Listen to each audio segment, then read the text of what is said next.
Hello everyone, welcome back to my channel. Internet पर हम अक्सर उन क्रिएटर्स को ट्रस्ट करते हैं जो मैच्योर और सेंसिबल बातें करते हैं।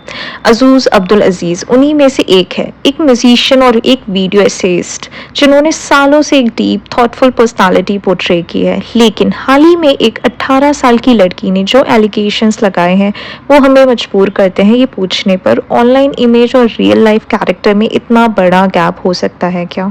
In this video, we aren't just discussing drama, we are dissecting a serious allegation of sexual assault, manipulation and the system failure that followed. Case पर आने से पहले थोड़ा बैकग्राउंड ज़रूरी है। अज़ूज़ ने अपने करियर की शुरुआत कमेंट्री और म्यूज़िक से की थी। उनका कंटेंट मासेस के लिए नहीं था, बल्कि एक नीश ऑडियंस के लिए था जो इंटेलेक्चुअल और एस्थेटिक कंटेंट पसंद करती है। इसी इमेज की वजह से उनकी एक बहुत लॉयल फैन बेस बनी, जिसमें ज़्यादातर लोग यंग थे। विक्टिम भी उन्हीं में से एक थी, एक फैन जो उनकी म्यूजिक को सपोर्ट करती थी और उन्हें एक सेफ और रिस्पेक्टेबल फिगर मानती थी।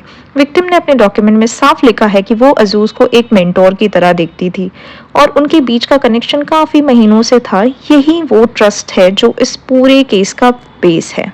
हम सबसे पहले टाइमलाइन और कॉन्टेक्स्ट को समझते हैं। ये केस सिर्फ एक रात का नहीं बल्कि महीनों की ग्रूमिंग और फ्रेंडशिप का रिजल्ट है। जनवरी की शुरुआत में विक्टिम की फैमिली दिल्ली से बाहर गई हुई थी। विक्टिम को एक क्रॉनिक हार्ट कंडीशन है जिसकी वजह से मेडिकल सुपरविजन के हिसाब से किसी का साथ होने के लिए ज़रूरी है। उन्होंने अज़ूज़ पर भरोसा किया और उनके घर स्टे करने का फैसला किया। डॉक्यूमेंट के मुताबिक पहले 3 दिन सब नॉर्मल था, लेकिन फिर जनवरी की रात को सिचुएशन बदल गई। विक्टिम ने बहुत डिटेल में बताया कि कैसे अज़ूज़ ने बाउंड्रीज क्रॉस की।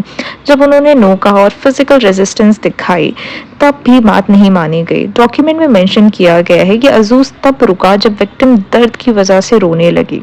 सबसे ध्यान देने वाली बात यहाँ गैसलाइटिंग की है। असॉल्ट के तुरंत बाद अज़ूज़ ने विक्टिम को कन्विंस करने की कोशिश की कि वो उनकी फैमिली प्रॉब्लम्स या मेंटल स्टेट की वजह से रो रही है, ना कि उस इंसिडेंट की वजह से जो अभी अभी हुआ है।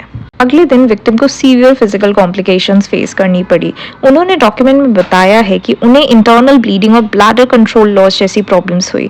मेडिकल डायग्नोसिस गवर्नमेंट हॉस्पिटल की रिपोर्ट कंफर्म करती है कि उन्हें इंटरनल ब्रूजिंग और डॉक्टर्स के मुताबिक ऐसी इंजरीज तब आती हैं जब एक्सेसिव फिजिकल फोर्स का यूज हो। इस केस का एक और डिस्टर्बिंग एस्पेक्ट है हमारा सिस्टम। विक्टिम ने बताया कि जब वो हॉस्पिटल गई तो वहाँ की ब्यूरोक्रेसी ने उन्हें और ज्यादा मेंटल ट्रॉमा दिया। रेथरल ट्रॉमा हुआ था। विक्टिम को हेल्प मिलने की जगह पुलिस ने 4 घंटे तक इंटेरोगेट किया। इनसेंसिटिव सवाल पूछे गए जैसे तुमने रेजिस्टेंस क्यों नहीं दिखाई या तुम वहां क्यों रुकी थी। विक्टिम ने अज़ूज़ से मेडिकल टेस्ट में साथ चलने की रिक्वेस्ट की। इस पर अज़ूज़ का रिस्पॉन्स था, I am not comfortable being involved in medical visits, I hope you understand my perspective. ये स्टेटमेंट दिखाता है कि अज़ूज़ को विक्टिम की हेल्थ से ज्यादा अपनी सेफ्टी और लीगल इमेज की फिक्र थी।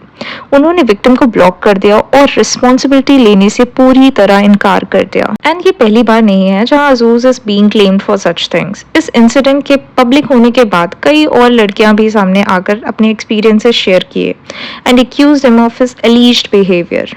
अज़ूज़ ने अभी तक इन एलिगेशंस पर कोई लीगल या पब्लिक डिफेंस नहीं दी है, सिवाय उन व्हाट्सएप चैट्स के जहां वो सॉरी बोल रहे हैं। ये पूरा इंसिडेंट हमें ये सिखाता है कि इन्फ्लुएंस और फैन फॉलोइंग किसी को भी गुड ह्यूमन होने का सर्टिफिकेट नहीं देती। ट्रस्ट एक बहुत फ्रेजाइल चीज़ है और जब वही ट्रस्ट अब्यूज़ होता है तो उसके वुंड्स सिर्फ फिजिकल नहीं साइकोलॉजिकल भी होते हैं।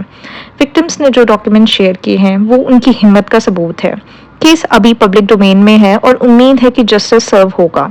आप इस पूरे मैटर पर क्या सोचते हैं? क्या ऑनलाइन पर्सोना हमें इतना अंधा कर देता है कि हम रेड फ्लैग्स नहीं देख पाते? So that's it for today. Please let me know your thoughts in the comments below. Thank you for watching.